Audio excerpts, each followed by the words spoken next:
الدرس في أحوال المشركين ومآلهم سورة المدثر تفسير ابن كثير. الحمد لله رب العالمين والصلاة والسلام على أشرف الأنبياء وسيد المرسلين سيدنا محمد وعلى آله وأصحابه أجمعين. اللهم صل على سيدنا محمد وعلى آل سيدنا محمد كما صليت على إبراهيم وعلى آل إبراهيم في العالمين إنك حميد مجيد. أعوذ بالله من الشيطان الرجيم. بسم الله الرحمن الرحيم. ذرني ومن خلقت وحيدا وجعلت له مالا ممدودا وبنين شهودا ومهدت له تمهيدا ثم يطمع أن أزيد كلا إنه كان لآياتنا عنيدا سأرهقه صعودا إنه فكر وقدر فقتل كيف قدر ثم قتل كيف قدر ثم نظر ثم عبس وبصر ثم أدبر واستكبر فقال إن هذا إلا سحر يؤثر إن هذا إلا قول البشر سأصليه سقر وما أدراك ما سقر لا تبقي ولا تذر لواحة للبشر عليها 19. قال المؤلف والمفسر رحمه الله تعالى أدام النفع بعلومه وعلومكم في الدارين آمين إلى أن قال يقول تعالى متوعدا لهذا الخبيث الذي أنعم الله عليه بنعم الدنيا فكفر بأنعم الله وبدلها كفرا وقابلها بالجهود بآيات الله والافتراء عليها وجعلها من قول البشر وقد أدد الله عليه نعمه حيث قال تبارك وتعالى. اب مفسر رحمت اللہ علیہ ان آیات کی تفسیر فرماتے ہیں کہ اللہ تبارک و تعالی نے یہاں تحدید و وعید بیان کی ہے اس خبیث کے بارے میں کہ جس پر اللہ نے دنیا میں بڑی نعمتیں عطا فرمائیں، لیکن اس نے اللہ تعالی کی نعمتوں کا شکر کرنے کے بجائے تکذیب کی، شکر کرنے کے بجائے انکار کیا اور افترا باندھا اور اللہ تبارک و تعالی کے کلام کو انسان کا کلام کہا. اب اس میں اللہ تبارک و تعالی نے اپنی ان نعمتوں کا ذکر فرمایا ہے جو اللہ نے اس بندے پہ کی تھی. حیث قال تعالی ذرنی ومن خلقت وحیدا اے خرج من بیت بطن امه وحده لا مال له ولا ولد ثم رزقه اللہ تبارک و تعالی. اللہ نے فرمایا چھوڑیں اس کو جس کو میں نے پیدا کیا اکیلا اس حال میں کہ جب وہ اپنی ماں کے پیٹ سے پیدا ہوا نہ اس کے پاس کوئی مال تھا، نہ اولاد تھی، نہ طاقت تھی. اس کے بعد پھر اللہ تبارک و تعالی نے اس کو مال عطا فرمایا. مالا ممدودن کا معنی واسعا کثیرا، بہت بڑا مال اللہ نے عطا فرمایا. قیل الف دینار وقیل مئۃ الف دینار، بعض علماء نے فرمایا کہ اس کی قیمت تقریباً اس زمانے میں 1000 یا 1,00,000 دینار. وقیل ارضا یستغلها وقیل غیر ذلک، اور بعض علماء نے فرمایا کہ اللہ نے اس کو زمینیں بھی عطا فرمائیں جس زمینوں کی پیداوار اس کو آتی تھی. فرمایا وجعل له بنینا شہودا. قال مجاہد لا یغیبون اے حضور عنده لا یسافرون بالتجارات بل موالیہم وجراہم یتولون ذلک عنہم. اللہ نے فرمایا میں نے اس کو اولاد دی اور اولاد بھی ایسی جو حاضر باش ہر وقت اس کے ساتھ رہنے والے. حضرت مجاہد رحمت اللہ علیہ فرماتے ہیں یعنی ان کو تجارت پہ ادھر ادھر سفر نہیں کرنے پڑتے تھے، بلکہ ان کے جو ملازم تھے وہ سارے معاملات کو سمجھاتے تھے اور وہ ہر وقت اپنے والد کے پاس موجود رہتے. وَهُمْ قُعُودٌ عِنْدَ أَبِيهِمْ يَتَمَتَّعُ بِهِمْ وَيَتَمَنَّىٰ بِهِمْ. وہ ہر وقت اپنے والد کے ساتھ رہتے، ان سے والد بھی خوش ہوتے، نفع اٹھاتے. وَكَانُوا فِيمَا ذَكَرَ السُّدَيِّ وَأَبُو مالک وعاصم بن قتادہ ثلاثة عشرة. اللہ نے اس کو 13 بیٹے عطا فرمائے تھے. وقال ابن عباس ومجاہد كانوا عشرة وهذا أبلغ في النعمة وهو إقامتهم عنده. اور اس کے بعد حضرت عباس، حضرت ابن عباس اور حضرت مجاہد فرماتے ہیں کہ اللہ نے اس کو 13 نہیں 10 بیٹے دیے تھے. 10 بیٹے اور ہر وقت والد کے سامنے رہے تو یہ بہت بڑی نعمت ہے اللہ کی. وَمَهَدتُّ لَهُ تَمْهِيدًا أَيْ مَكَّنْتُ مِنْ صُنُوفِ الْمَالِ وَالْأَسْعَارِ وَغَيْرِ ذَلِكَ. اس کے علاوہ بھی ہم نے اس کو کئی قسم کے انعام و انعامات و مال عطا فرمایا. ثم يطمع ان ازيد كلا انه كان لآياتنا عنيدا وهو الكفر ولا نعمه بعد العلم. اللہ نے فرمایا بدبخت یہ بھی طمع رکھتا ہے کہ اس کے علاوہ مجھے اور بھی ملے گا آخرت میں. اللہ نے تنبیہاً فرمایا کلا، ہرگز نہیں. انه كان لآياتنا عنيدا. عنید المعنی معاند، یہ ہماری آیات کے سامنے اناد کرنے والا ہے. اناد کا معنی ہوتا ہے کہ علم ہونے کے باوجود انکار کرے، کہ جانتا ہے کہ اللہ کا نبی سچا ہے، جانتا ہے کہ اللہ کی کتاب سچی ہے، لیکن پھر بھی انکار کرتا. قال اللہ تعالی سأرهقه صعودا. قال امام احمد بن حسن قال حدثنا ابن لهيعة عن دراج عن ابي الهيثم عن ابي سعيد عن رسول الله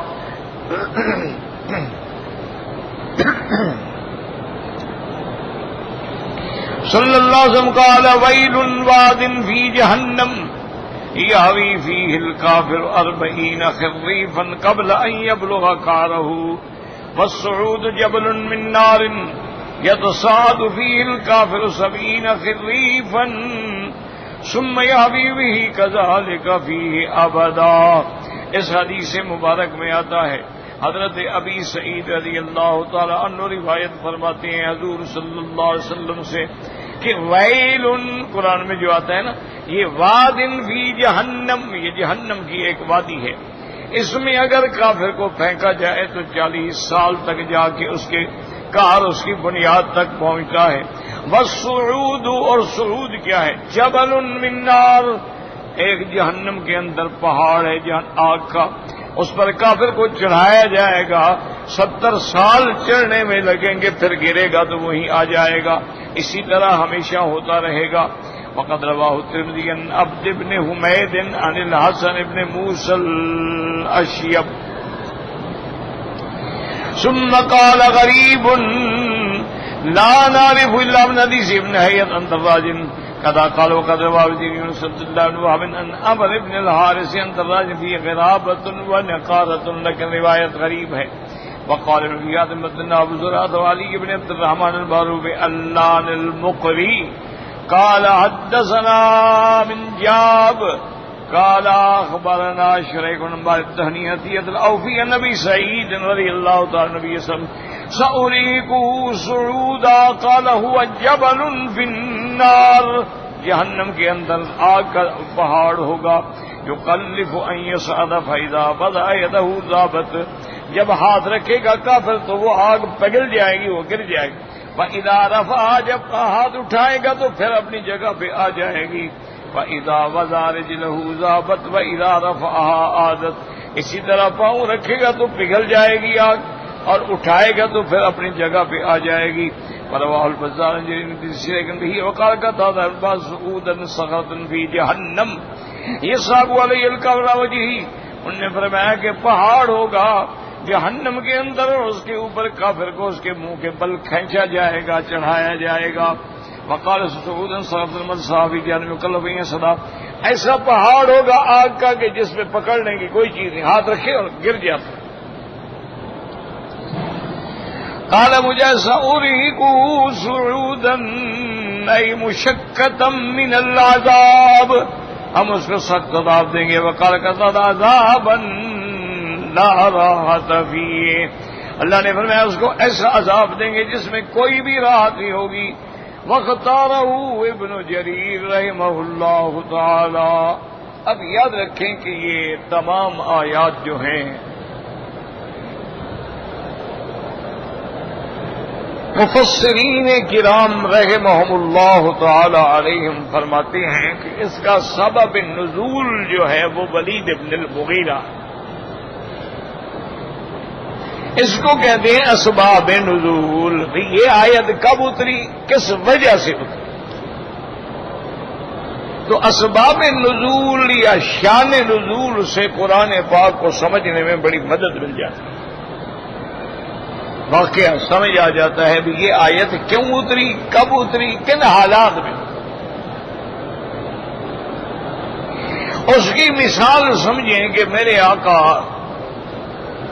رحمت دو جہاں سیدنا محمد مصطفیٰ صلی اللہ علیہ وعلا آلہ واصحابہ وسلم تسلیما کثیرا کثیرا، جب حدیبیہ سے واپس جا رہے تھے کافروں نے روک دیا، عمرے سے منع کر دیا، حضور مجبور ہو گئے، اپنے جانور ذبح کیے، دم احصار اور احرام کھولا، حلق کرایا، احرام کھولا اور مدینے کے لیے واپس روانہ۔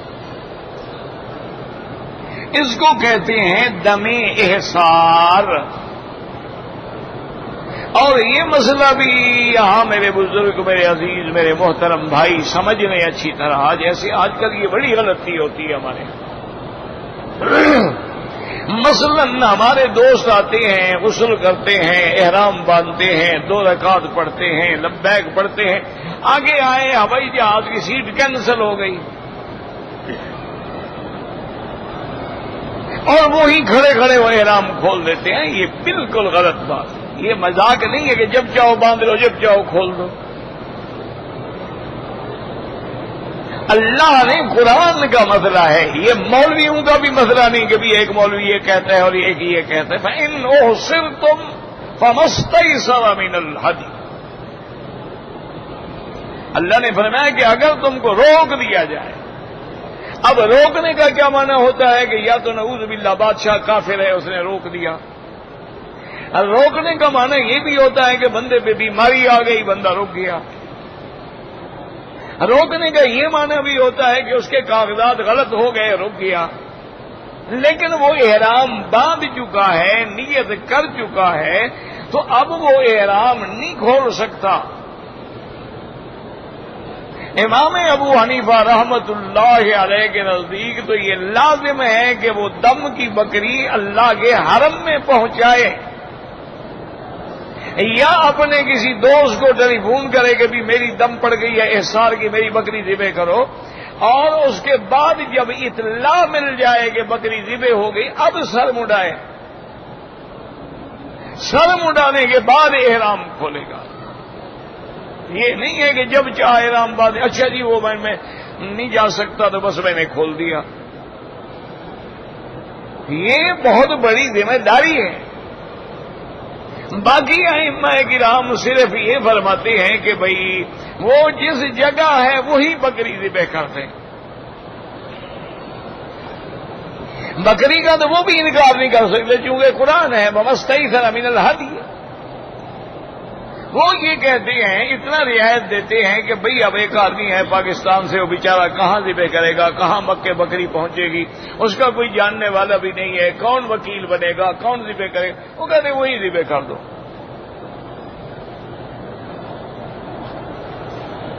لیکن امام صاحب جو ہیں وہ فرماتے ہیں کہ نہیں، ہدی کے مسئلے میں یہ بھی قرآن کہتا ہے کہ فَلْيَبْلُغَ الْهَدْيُ مَحِلَّهُ، کہ ہر حال میں ہدی جو ہے وہ احصار ہے، تمتع ہے، قران ہے، دم جب، ہر حال میں وہ حد حرم میں ذبح ہوگی، اس کا محل حرم ہے۔ اس کے علاوہ اگر کوئی آدمی 100 بکری بھی ذبح کر دے تو کوئی فائدہ نہیں۔ اب بھی مثلا آپ حج پہ آئے ہوئے ہیں، اور آپ کے دوست جدے رہتے ہیں، وہ کہتے ہیں جی ہم آپ کی حج کی بکری جدے میں ذبح کر دیں گے، بالکل ادا نہیں ہوگی۔ ہر حال میں اس کو حد حرم میں ہونا چاہیے، اب وہ مینا میں ہو، اب وہ مکے میں ہو، وہ مزدلفہ میں ہو، یعنی حدود حرم کے ہر حال میں اندر۔ باقی ائمہ جو ہے رحمہم اللہ تعالی علیہم اجمعین، وہ استدلال کرتے ہیں کہ حضور پاک حدیبیہ میں جس جگہ ٹھہرے ہوئے تھے آپ نے وہی ذبح کی ہے، اور وہ جگہ حد حرم کے باہر تھی، اس لیے وہ کہتے ہیں کہ بھی اگر حد حرم کے باہر بھی ذبح ہو جائے تو بکری پوری ہو جائے گی۔ لیکن امام صاحب فرماتے ہیں کہ نہیں، حضور بالکل حدود حرم کے اوپر ٹھہرے ہوئے تھے، عین حد حرم تھی، اور جب یہ واقعہ آیا ہے تو ذبح حدود حرم میں کیا گیا ہے، چاہے آپ باہر بھی ٹھہرے ہوں۔ تو بہرحال ایک بہت بڑا واقعہ ہے۔ دوبارہ موٹی بات یاد رکھیں کہ اگر احرام باندھا ہے تو آپ نہیں کھول سکتے، یا اگر آپ کی سیٹ کینسل ہو گئی ہے 2 دن بعد میرے احرام میں رہو، پوری پابندیاں قبول کرو، 2 دن کے بعد آ جاؤ۔ اگر آپ کو ہر حال میں روک دیا گیا ہے، یعنی مثلا ایک آدمی ریاض سے آ رہا، ایک آدمی مدینہ منورہ سے آ رہا، اس کے کاغذات غلط تھے، اس کو حکومت نے واپس کر دیا ہے، تو اب وہ بکری بھی ذبح کرائے گا، حلق بھی کرے گا، احرام بھی کھولے گا، اور پھر جب راستہ کھلے گا عمرہ بھی قضا کرے گا کہ اس نے نیت کر لی تھی۔ اور نفلی عبادت میں جب آدمی نیت کر لے تو وہ واجب ہو جاتی، جیسے اب آپ طواف کرنے جا رہے ہیں، نفلی طواف ہے، لیکن جب آپ نے شروع کر لیا اب اس کا پورا کرنا واجب ہو گیا ہے۔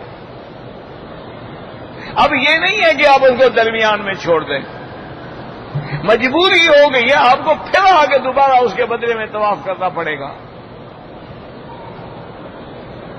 تو اس لیے احکام حج جو ہیں، میری گزارش ہے، درخواست ہے کہ آج حج کی کتابیں ہر زبان میں موجود ہیں، اردو میں، پشتو میں، انگریزی میں، بنگالی میں، برمی میں، ہر زبان میں موجود۔ اچھا، پھر ہر مسلک کی کتاب موجود ہے، حنفی علماء کی بھی موجود ہے، شافعی علماء کی بھی موجود ہے، مالکی علماء کی بھی موجود ہے، حنبلی حضرات کی بھی موجود ہے، اور آپ کا جو مسلک ہے اس کے مطابق کتاب لے لیں،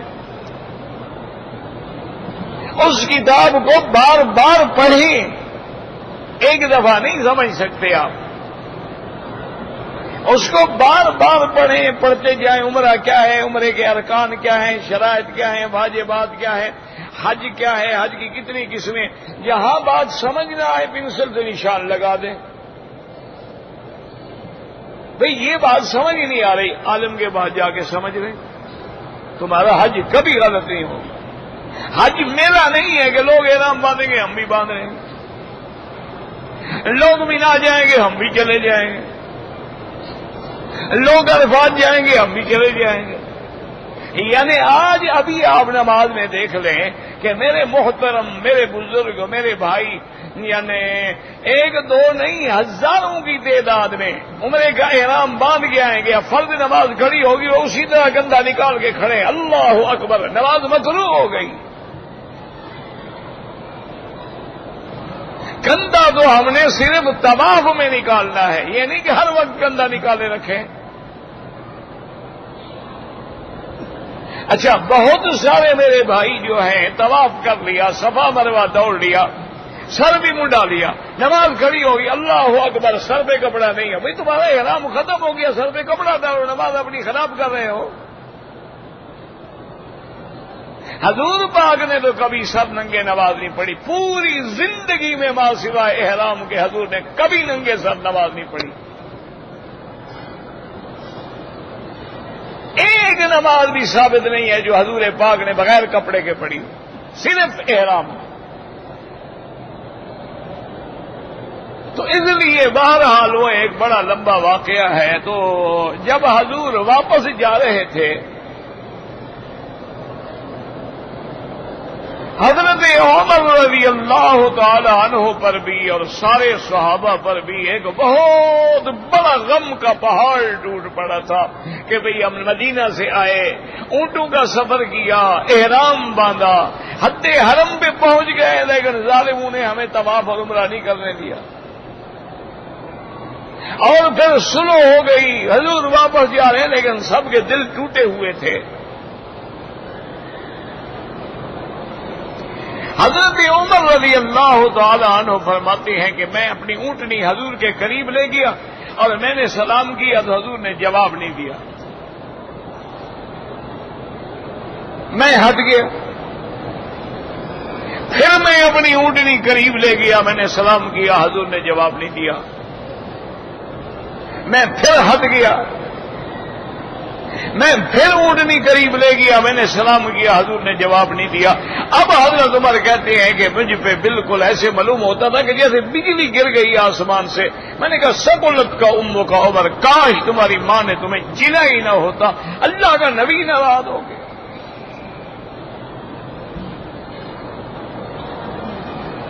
اللہ کے نبی کی ناراضگی کوئی معمولی بات ہے؟ کیا خیال ہے آپ؟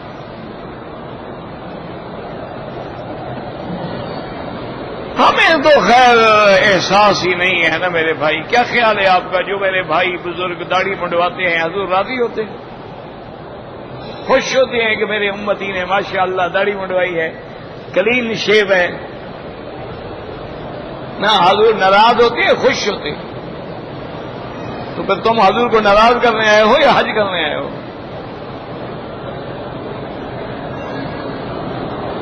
کبھی غور کرو, آنکھیں بند کر کے ذرا بیٹھو, سوچو, ہم بھی حضور کو راضی کرنے آئے ہیں, ناراض کرنے آئے ہیں؟ ہم اللہ کو منانے آئے ہیں یا ناراض کرنے آئے ہیں کہ مولا ہم نے تو تیرے گھر میں بھی اپنی عادت نہیں بدلی, ہمیں تو نہ تیرے کعبے کا حیا آیا نہ تیرے نبی کے روضے کا حیا آیا, ہم تو اسی طرح شیو کرتے رہے اور مکے مدینے کی گلیوں میں داڑھی کے بال رولتے رہے.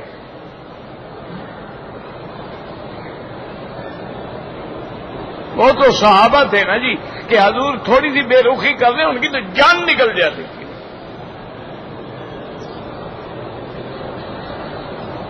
حضرت عمر فرماتے ہیں میں پھر دور چلا گیا. اب مجھ میں ہمت ہی نہیں تھی کہ میں کیسے اپنے آپ کو اونٹنی پہ سنبھالوں. اتنی دیر گزری کہ ایک صحابی نے آواز دی کہ یا عمر یا عمر یا عمر, ناداک رسول اللہ صلی اللہ علیہ وسلم. جب حضور کا نام آئے تو صلی اللہ علیہ وسلم تو کہہ دیا تھا. ہاں جی کھڑے ہیں, چپ, مجال ہے زبان پہ تالا لگا ہوا. یہ نہ کہو کہ ہم درود نہیں پڑھتے, یہ کہو اللہ ہمیں پڑھنے نہیں دے رہا.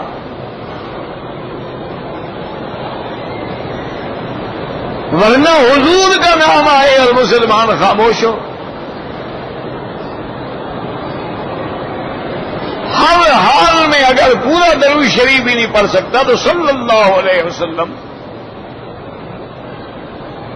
اسی لیے علماء نے لکھا ہے یہ بہت بڑا گناہ ہے جو لکھتے ہیں محمد اور اوپر لکھ دیتے ہیں سواد, اشارہ ہوتا ہے صلی اللہ علیہ وسلم. علماء نے لکھا ایسا لکھنا گناہ ہے. تمہارے پاس ٹائم نہیں حضور پہ درود پڑھنے کا, نام لکھا ہے تو پورا لکھو صلی اللہ علیہ وسلم. صحابی کا نام لکھا ہے تو پورا لکھو رضی اللہ عنہ. اللہ کے ولی کا نام لکھا ہے تو پورا لکھو رحمت اللہ علیہ. تو حضرت عمر فرماتے ہیں کہ میں جلدی سے اونٹنی کو تیز کیا, حضور کے قریب آیا تو حضور پاک نے فرمایا کہ یا عمر انزلت علی آیہ, آج مجھ پہ اللہ کے قرآن کی آیتیں اتری ہیں. اگر خدا مجھے ساری کائنات کی بادشاہی بھی دے دیتے اتنا خوشی نہ ہوتی جتنی ان آیتوں سے خوشی ہوئی.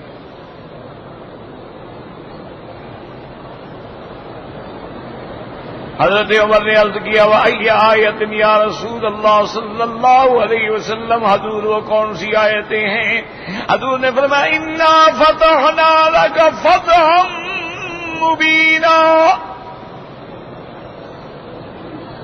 لِيَغْفِرَ لَكَ اللَّهُ مَا تَقَدَّمَ مِن ذَنبِكَ وَمَا تَأَخَّرَ وَيُتِمَّ نِعْمَتَهُ عَلَيْكَ وَيَهْدِيَكَ صِرَاطًا مُسْتَقِيمًا۔ اللہ نے فرمایا میرا مدنی اِنَّا فَتَحْنَا لَكَ فَتْحًا مُبِينًا، ہم نے آپ کو بڑی کھلی فتح عطا فرمائی۔ حضرت عمر رضی اللہ تعالیٰ فرماتے ہیں کہ یا رسول اللہ فتح کی جو خوشخبری ہے، حل فتح مکہ تھا، کیا کبھی مکہ بھی فتح ہوگا؟ مکے سے روکے گئے تھے نا، حضرت عمر کے اندر جوش تھا۔ حضور نے فرمایا فتح مکہ تھا یا عمر، مکہ بھی فتح ہوگا، یہ سارا علاقہ فتح ہوگا، ہر جگہ اسلام کا پرچم لہرائے گا۔ دنیا جتنا زور لگا لے، دنیا جتنی مخالفت کر لے، یریدون ان یطفئوا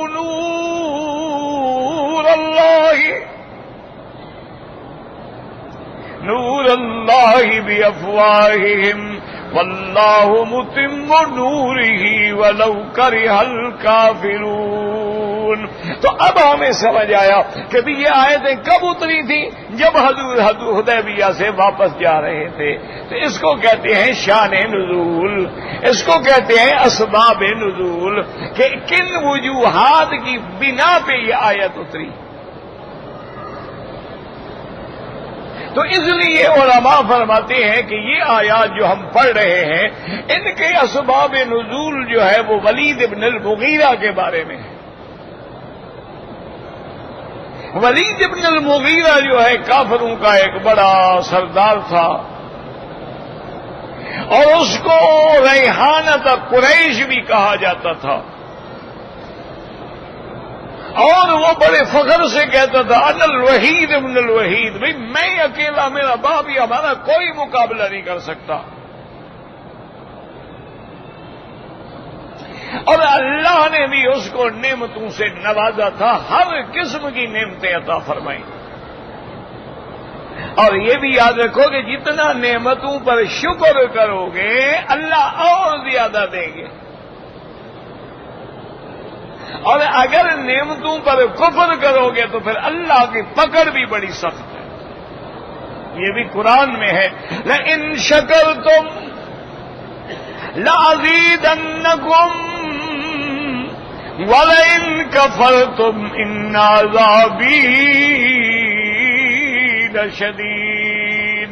اللہ نے فرمایا میرے بندے اگر شکر کرو گے میں نعمتیں اور بڑھا دوں گا۔ اچھا، شکر کا معنی جو ہے نا، ہمارے بزرگوں نے یہی سمجھا ہوا ہے کہ روٹی کھائی تو کہا اللہ تیرا لاکھ شکر ہے، لاکھ لاکھ شکر ہے، بس شکر ہو گیا۔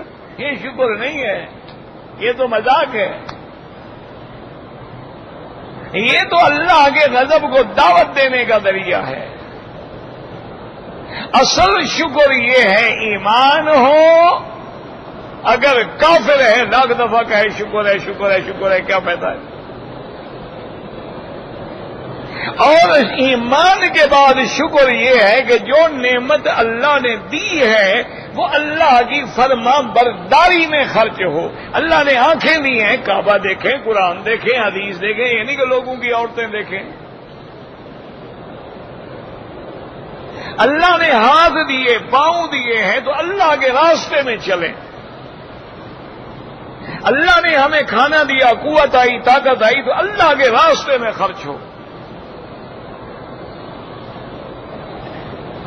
امام احمد ابن حنبل رحمت اللہ علیہ، امام شافعی رحمت اللہ علیہ کے گھر میں مہمان ہوئے، چونکہ آپ شاگرد بھی ہیں امام شافعی۔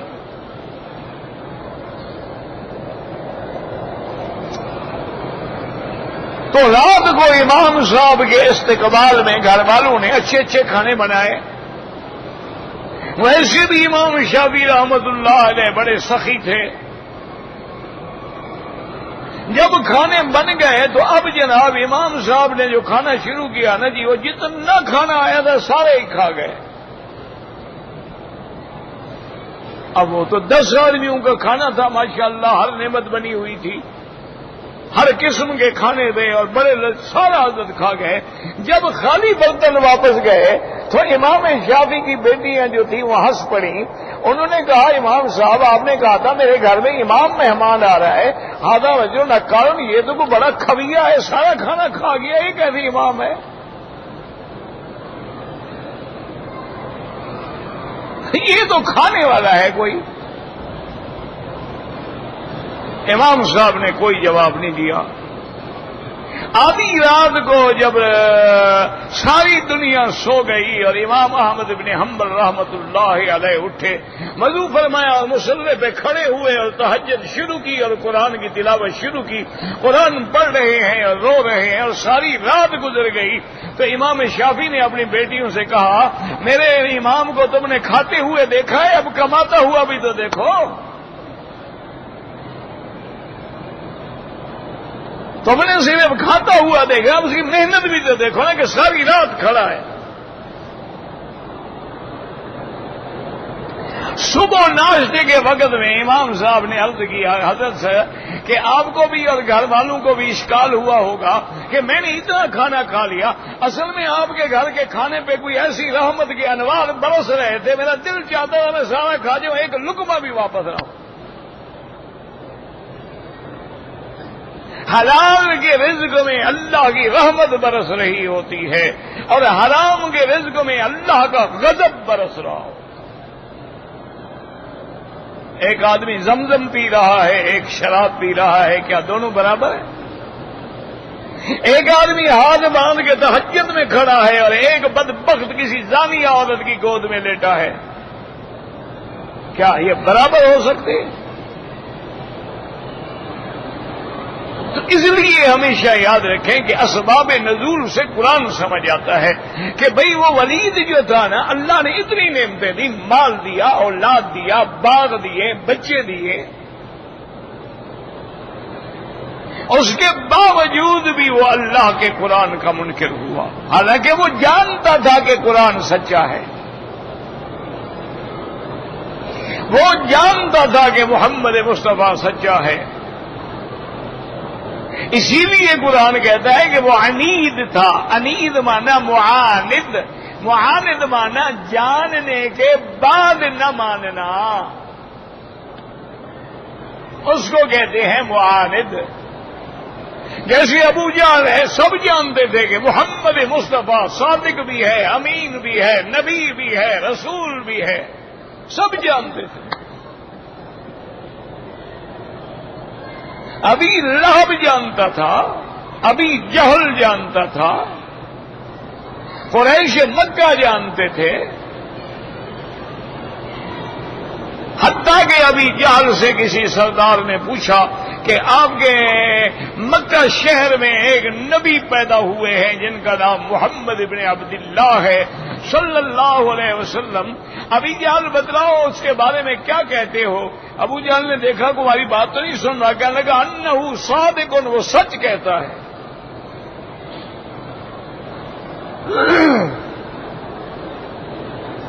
وہ حیران ہو گیا.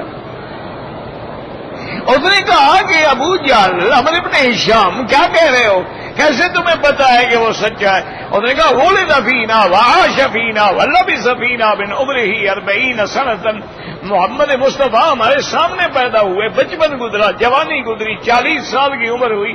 ما کذب علی انسان، اس نے کبھی کسی بندے پر بھی جھوٹ نہیں بولا ہے، وہ اللہ پہ جھوٹ بول سکتا ہے؟ وہ سچا ہے. انہوں نے کہا سچا ہے تو مان کیوں نہیں لیتے ہو، کلمہ پڑھ لو. انہوں نے کہا یہی تو جھگڑا ہے نا، منا وزیر و منہم وزیر، ہمارا ہے مقابلہ خاندانی. ان میں کبھی وزیر بنتے ہیں، کبھی ہمارے بنتے ہیں، کبھی مکے کے امیر وہ بنتے ہیں، کبھی ہم بنتے ہیں. اب اللہ نے ان کو نبوت دے دی، ہم کیا کریں؟ مانیں گے نہیں. ہے سچا. یہ ہے اناد کہ ماننا نہیں ہے. ہر آدمی کہے گا جی داڑھی منڈانا گناہ ہے، لیکن ماننا نہیں ہے. ہر آدمی جانتا ہے کہ غیر محرم عورت پہ نظر پڑنے سے میرا عمرہ برباد ہو جائے گا، مانے گا نہیں۔ ہر آدمی جانتا ہے کہ حجر اسود کو بوسہ دینا سنت ہے اور غیر محرم عورت کے ساتھ ٹکرانا حرام ہے،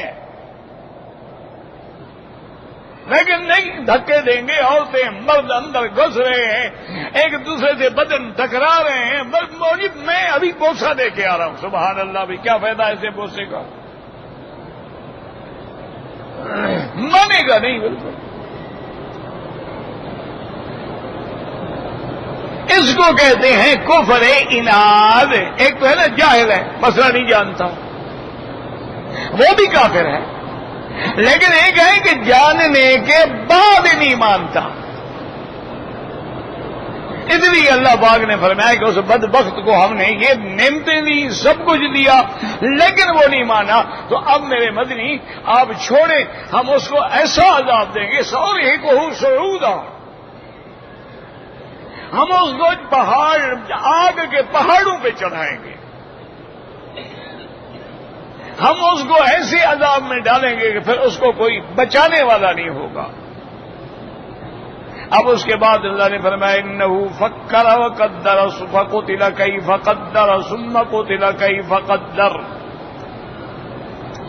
اے انما ارہقناہ سعودا اے قربناہ من العذاب الشاکر بودہ عن الایمان، ہم اس کو یہ عذاب کیوں دیں گے کہ یہ کفر کے قریب ہے اور ایمان سے دور ہے، لأنہ فکر وقدر، اے تربا ماذا یقول فی القرآن حین سئل عن القرآن ففکر ماذا یختلف من المقال، جب لوگوں نے پوچھا کہ ولید ہم قرآن کے بارے میں کیا کہیں تو بڑا غور کرنے لگ گیا، سوچنے لگ گیا کہ اب میں ان کو کیا بات کہوں۔ وقدر، پھر اس نے سوچا، فقتل کیف قدر، مارا جائے گا، کیف کیا سوچا، ثم قتل کیف قدر دعاء علیہ ثم نظر، اے اعاد النظرۃ والتروی، یعنی پھر نظر ڈالی، پھر غور کیا، ثم عبس قبض بین عینیہ وقتبہ، تیوری چڑھائی، وبصر کلہ وکرہ، اپنے چہرے کو بگاڑا، جیسے کہتے ہیں وقد رابنی منہا صدود رأیتہ واعراضا حاجتی وبصورہا ثم ادبر واستکبر، اے صرف عن الحق ورجع القہقرہ مستکبرا عن الانقیاد للقرآن، اور اس کے بعد جو ہے پھر اس نے پیٹھ پھیری اور تکبر کر کے چلا گیا، اور اس کے بعد کہنے لگا ان ھذا الا سحر یوسر، اے ھذا سحر ینقلہ محمد صلی اللہ علیہ وسلم عن غیرہ ممن قبلہ ویحکیہ عنہم، کہنے لگا کہ بھائی یہ جادو ہے، حضور صلی اللہ علیہ وسلم لوگوں سے سیکھ کے ہم پہ جادو کر رہے ہیں، یہ انسان کا اپنا بنایا ہوا قرآن ہے، یہ اللہ کا کلام نہیں ہے۔ یاد رکھو کہ یہ بھی اناد ہے نا بھائی، اگر یہ اللہ کا قرآن اللہ کا کلام نہیں ہے، نبی پاک کا کلام ہے، انسان کا کلام ہے، بندوں کا کلام ہے، تو تم بھی تو بندے ہو، تم بھی تو عرب ہو، تمہارے اندر بھی بڑے بڑے شعراء ہیں، بڑے بڑے ادباء ہیں، بڑے بڑے بلغاء ہیں، بڑے بڑے نثر نگار ہیں، آؤ پھر مقابلہ کرو قرآن کا۔ اسی لیے اللہ پاک نے فرمایا تھا میرے مدنی آپ ان کو چیلنج کریں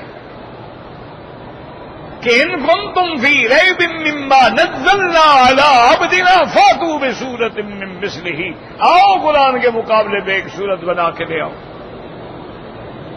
اور اگر مکے والے تم اکیلے نہیں بنا سکتے وَدْعُوا شُهَدَاءَكُم مِّن دُونِ اللَّهِ، اللہ کے سوا ساری مخلوق کو اکٹھا کر لو، لیکن اللہ نے فرما دیا کہ میرا مدنی یہ نہ بنا سکے ہیں اور نہ بنا سکیں گے۔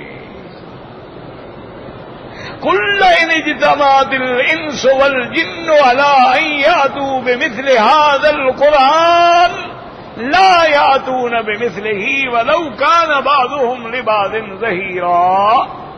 آج دیکھیں کفر کے پاس کتنی طاقت ہے لیکن قرآن کا مقابلہ نہیں کر سکے، ایک آیت نہیں بنا سکے، ایک سورت نہیں بنا سکے، نئے نئے قرآن چھاپ رہے ہیں، قرآن میں تحریف کر رہے ہیں، قرآن میں تبدیلی کر رہے ہیں، لیکن چیخ چیخ کے کہتے ہیں، ہر پڑھنے والا سمجھ لیتا ہے کہ یہ غلط ہے، یہ اللہ کا قرآن، اللہ نے حفاظت کا ذمہ رکھا۔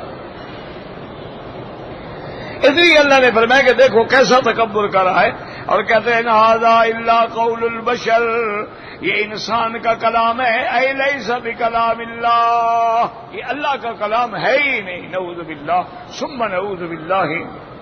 اللہ سے دعا کریں اللہ ہمیں سچا مسلمان بنا دے، اللہ ہمیں سرکار دو جہاں کی سچی محبت اور اتباع نصیب فرما دے، اللہ تبارک و تعالی تمام آنے والوں کی حاضری منظور فرما دے، سب کا حج منظور فرما دے، سب کی زیارت مدینہ منظور فرما دے، تمام صدقات و نفقات و خیرات منظور فرما دے، یا اللہ وما ذالک علی اللہ بعزیز، اللہ دل تیرے ہاتھ میں ہیں، اب تو نے کعبہ دکھایا ہے تو دلوں کو بھی دین والی طرف پھیر دے۔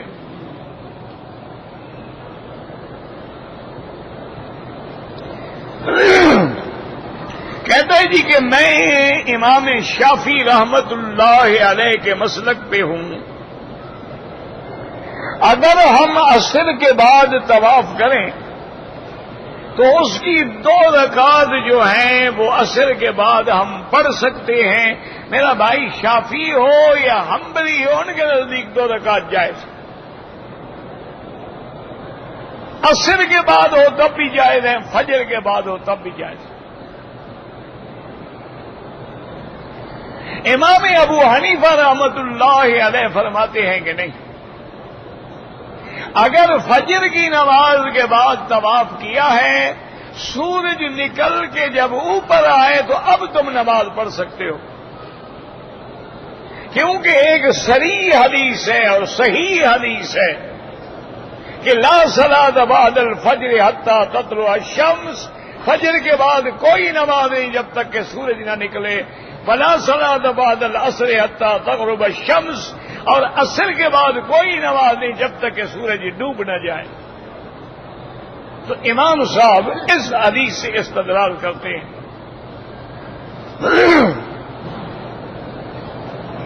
امام شافعی رحمت اللہ علیہ اور امام احمد ابن حنبل رحمت اللہ علیہ ایک حدیث مبارک ہے کہ میرے مدنی سرکار صلی اللہ علیہ وسلم کے صحابی تھے ابی ذر رضی اللہ عنہ، بڑے زاہد بڑے عابد، وہ مکے میں تشریف لے آئے اور کعبہ شریف کے دروازے کے قریب کھڑے ہو گئے اور انہوں نے فرمایا کہ من یعرفنی فلیعرفنی، جو مجھے پہچانتا ہو وہ تو پہچانتا ہے، اور جو نہ جانتا ہو تو سنو انا ابی ذر جندب ابن دعامہ، میں ابی ذر ہوں، اور حضور پاک نے فرمایا تھا کہ لا صلاۃ بعد الفجر حتی تطلع الشمس، کہ فجر کے بعد کوئی نماز نہیں جب تک کہ سورج نہ نکلے، لیکن الا بمکہ الا بمکہ الا بمکہ، لیکن مکے میں ہر وقت جائز ہے۔ تو امام شافعی اور امام احمد ابن حنبل رحمت اللہ علیہ اس روایت سے استدلال پکڑتے ہیں کہ بھئی مکے کے اندر گنجائش ہے، جب چاہو 2 رکعت پڑھ لو، لیکن امام صاحب فرماتے ہیں کہ حضرت جو منع والی حدیث ہے وہ تو سیاہ ستہ کی حدیث ہے، صحیح ہے ان کی حدیث ہے، اور جو حدیث آپ پیش کر رہے ہیں وہ تو معلول روایت ہے، اس میں تو 4 علتیں ہیں، وہ اس حدیث کو کیسے کاٹ سکتی ہے؟ اسی طرح ان کا دوسرا استدلال یہ ہے کہ حضور نے فرمایا تھا کہ یا بنی عبد مناف، اے بنی عبد مناف، لوگوں کو منع نہ کیا کرو جو آدمی جب آئے جب چاہے طواف کرے اور جب چاہے نماز پڑھے، ان کو منع نہ کرو۔ وہ اس حدیث مبارک سے بھی استدلال پکڑتے ہیں، لیکن امام ابو حنیفہ فرماتے ہیں حضرت یہ تو حضور عبد مناف کو فرما رہے ہیں، یہ تو اسی طرح ہے کہ جیسے کوئی آدمی متولی مسجد کو کہتا ہے کہ یار کیوں دروازہ بند کر دیتے ہو، مسجد کھلی رکھو، جو چاہے جب آئے نماز پڑھے۔ اس کا معنی یہ تھوڑا ہے کہ ظہر کے وقت میں عصر پڑھ لے، نہیں، یہ تو خطاب بنی عبد مناف کو ہے۔ تو بہرحال تمام ائمہ کرام پہ اللہ کی کروڑوں رحمتیں ہوں، لیکن اس میں کوئی شک نہیں کہ سب کے نزدیک افضل یہ ہے کہ مغرب کے بعد پڑھو، کیونکہ جب مغرب کے بعد آپ پڑھیں گے تو کوئی حدیث مخالف نہیں ہے نا۔ اگر عصر کے بعد پڑھیں گے تو ایک حدیث تو مخالف ہے نا، تو آدمی وہ کام کیوں نہ کرے جس میں حضور کے کسی فرمان پر اعتراض نہ ہو۔ اور دوسرا مسئلہ یہ بھی سمجھ لیں کہ ہمارے اکثر بھائی کہتے ہیں 2 رکعت نفل طواف، 2 رکعت نفل طواف، یہ بالکل غلط بات ہے۔ کس نے کہا ہے کہ یہ نفل ہے؟ زبان میں چڑھ گیا ہو جی میں 2 نفل پڑھ لوں طواف کے۔ جب تم نے طواف شروع کر لیا طواف واجب ہو گیا، اس کے بعد 2 رکعت پڑھنا واجب ہے۔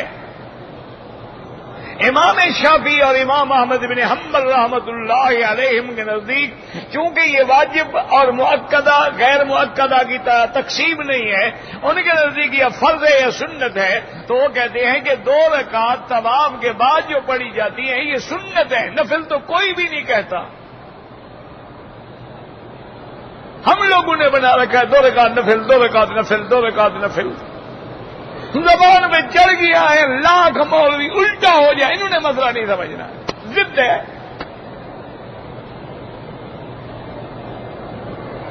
اور کوئی نفل نہیں ہے، بعض ائمہ کے نزدیک سنت ہے، امام ابو حنیفہ کے نزدیک واجب۔ فرق کیا ہوا؟ یعنی امام شافعی کے نزدیک اگر کسی نے طواف کیا ہے اور 2 رکعت نہیں پڑھی ہیں، وہ کہتے ہیں طواف مکمل ہو گیا۔ اب 2 رکعت پڑھے گا تو ثواب ہے، نہیں پڑھی تو کوئی حرج نہیں، لیکن امام حنیفہ فرماتے ہیں کہ اگر نہیں پڑھی ہے تو قضا پڑھنی پڑے گی، وہ واجب ہے۔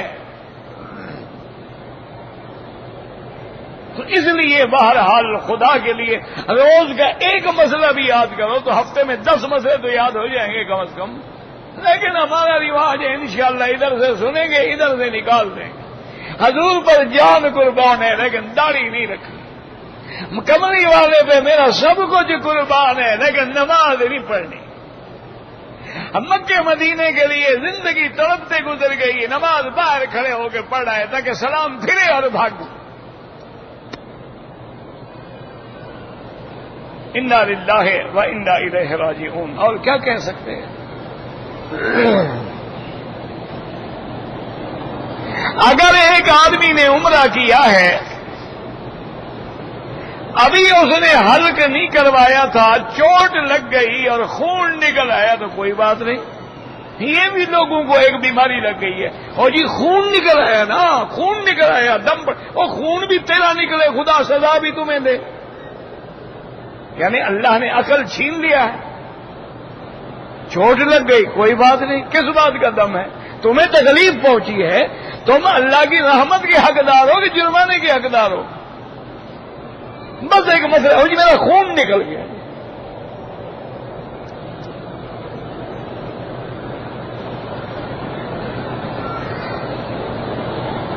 اگر عمرہ کیا ہے اور حلق کرا لیا ہے، تیسرے دن پھر عمرہ کریں پھر بھی حلق کرائیں گے، بال ہوں نہ ہوں، گنجا ہو تب بھی اس طرح پھروائے گا۔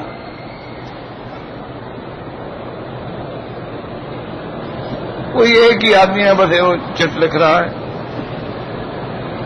بینک میں نے رقم جمع کرائی ہے، انہوں نے 10 بجے کا وقت دیا ہے، تم جانو بینک جانے، ہمیں کیا؟ اب ذرا یہ ہے کہ خود ذبح کرو، حضور نے خود ذبح فرمائی ہیں۔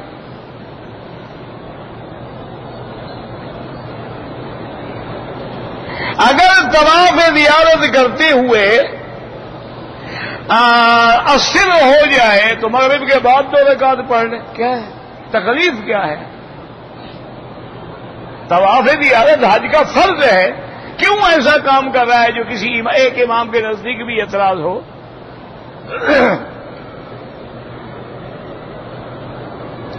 اگر اندھیری رات میں نماز پڑھیں، خود اندھیرے کرنے کی کوئی ضرورت نہیں ہے، لیکن اندھیرا ہے اور تہجد پڑھ رہے ہو، ٹھیک ہے، کوئی بات نہیں. یہ نہیں کہ نہیں لازماً اندھیرا کرو، نہیں، کوئی ضرورت نہیں. اگر اندھیرے کے بغیر نماز نہیں ہوتی تو دن کی تو ساری نمازیں برباد ہو گئی.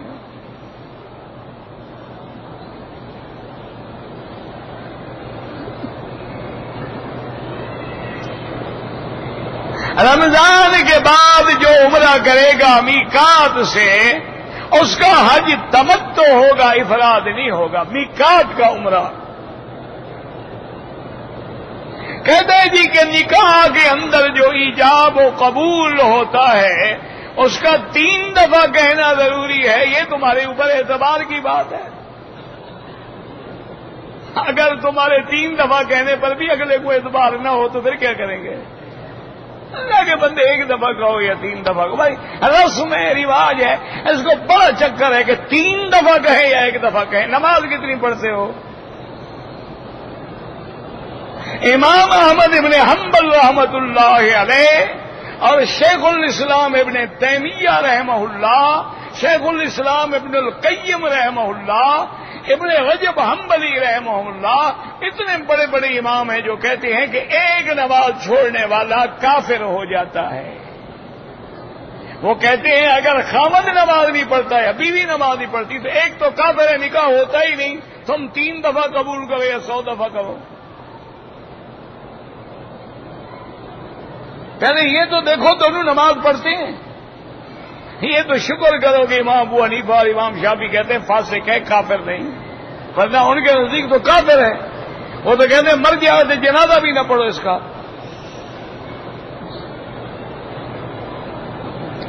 اگر یہ طواف حج افراد والے مینا جانے سے پہلے طواف کریں، بڑی اچھی بات ہے. نہ کر سکیں سیدھے چلے جائیں. بھائی طواف قدوم باہر سے آنے والوں کے لیے ہوتا ہے، اب تو مکے میں رہنے والے ہیں. اگر طواف کی بے وضو ہو بالکل نہیں ہوتا، دوبارہ وضو کر کے طواف لوٹاؤ. اگر بارش آنے کی وجہ سے زمین گیلا ہو جائے، تیمم کیسے کریں گے؟ بارش کا پانی جو موجود ہے، شریف آدمی تیمم کیوں کرو گے؟ بارش کا پانی روک لو، وضو کرو.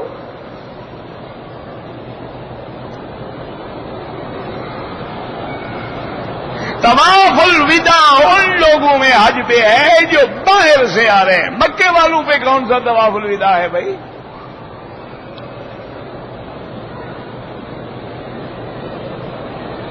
کہتے ہیں جی کہ یہ جو گوشت گائے کا یا کوئی گوشت بھی باہر کے ملکوں سے آتا ہے، کوئی اعتبار نہیں.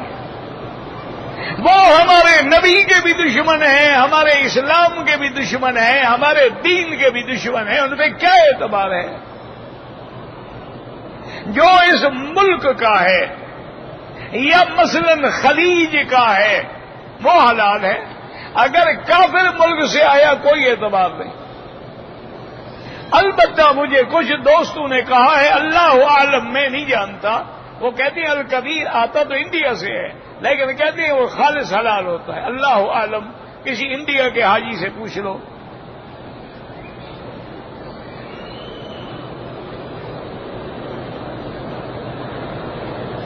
اگر کوئی آدمی اپنا عمرہ کرنے کے بعد اپنے ماں باپ کے لیے عمرہ کرے، بالکل کرے، کیوں نہ کرے؟ جب حج جائز ہے تو عمرہ کیوں جائز نہیں؟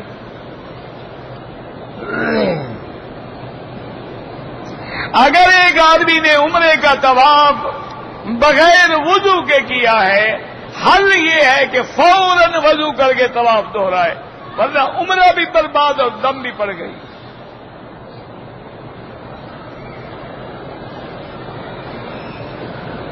اگر کوئی آدمی دم ادا نہ کرے تو گناہگار ہے، دم دینی پڑے گی جب اللہ پیسے دے. نہیں ہے تو روزے رکھ لے.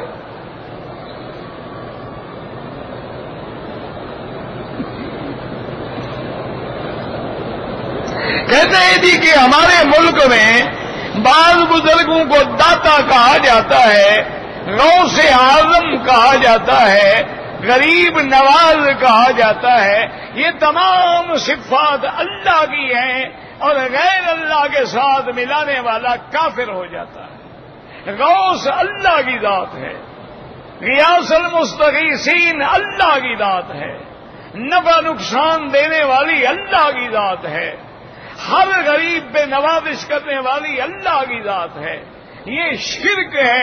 جیسے لوگ لکھ دیتے ہیں کہ نبی بخش ہے، رسول بخش ہے، حسین بخش ہے، فقیر بخش ہے، پیر بخش، سب نام کافروں کے نام ہیں. اللہ بخشنے والا ہے اور کوئی نہیں بخش سکتا. یہ بولے میں یشاء اناثا و یہ بولے میں یشاء الذکور. حضور کے روضہ مبارک پہ جب جائیں درود ابراہیمی پڑھیں یا صلاۃ و سلام پڑھیں. جب حضور کے روضہ مبارک میں سامنے جائیں تو الصلاۃ والسلام علیک یا رسول اللہ، الصلاۃ والسلام علیک یا حبیب اللہ، الصلاۃ والسلام علیک یا خیر خلق اللہ. اور اگر دور ہیں تو پھر درود پڑھیں.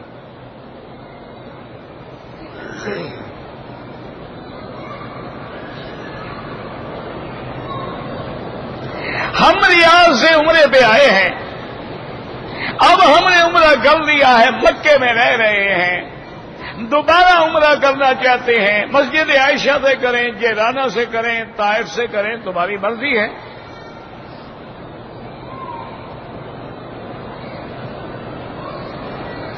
اگر کوئی آدمی مدینہ منورہ گیا ہے، اس کی نیت عمرہ یا اس کی زیارت کی نہیں تھی تو دم نہیں پڑے گا. طواف کے دوران میں اگر نماز جنازہ کھڑی ہو جائے تو آپ نہ پڑھیں، کوئی عرض نہیں کہ فرض کفایہ ہے، کچھ لوگ پڑھ رہے ہیں. لیکن اگر پڑھ لیں تو جہاں طواف چھوڑا ہے وہاں سے شروع کریں.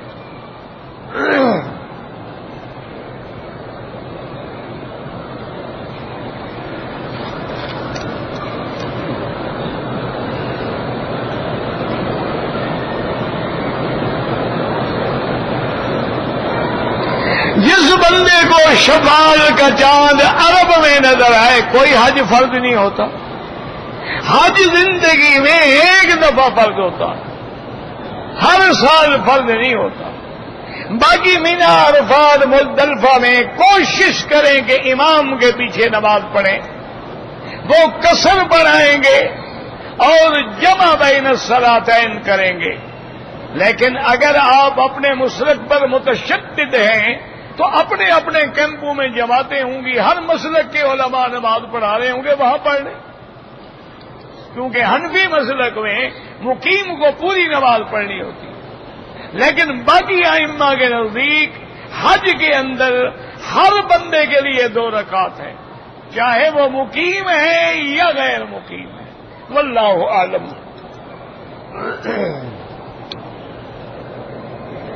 اللهم صل على سيدنا محمد وعلى آل سيدنا محمد وبارك وسلم. لا إله إلا الله العليم الحليم، لا إله إلا الله الحليم العظيم، لا إله إلا الله رب العرش العظيم، لا إله إلا الله رب السماوات ورب الأرض رب العرش الكريم. اللهم إنا نسألك موجبات رحمتك وعزائم مغفرتك والسلامة عن كل إثم والغنيمة عن كل بر. اللهم لا تدع لنا ذنبا إلا غفرته، ولا هما إلا فرجته، ولا عيبا إلا سترته، ولا كربا إلا نفسته، ولا ضالا إلا هديته، ولا فسادا إلا أصلحته، ولا مريدا إلا شافيته، ولا عدوا ظالما إلا أهلكته، ولا حاجة من حوائج الدنيا والآخرة إلا قضيتها ويسرتها يا أرحم الراحمين. یا اللہ عالم اسلام کی عزت و غلبے کا فیصلہ فرما، یا اللہ کفار کو ذلت ہمیں شکست سے دوچار فرما، یا اللہ گستاخان رسول پہ اپنا قہر نازل فرما، یا اللہ حضور کی شان میں گستاخی کرنے والوں پہ اپنا قہر نازل فرما، اللہم انزل علیہم بأسک الذی لا یرد عن القوم المجرمین، اللہم ارنا فیہم عجائب قدرتک، اللہم احفظ سائر بلاد المسلمین وهذا البلد الامین واجعلها من المطمئنین الى یوم الدین۔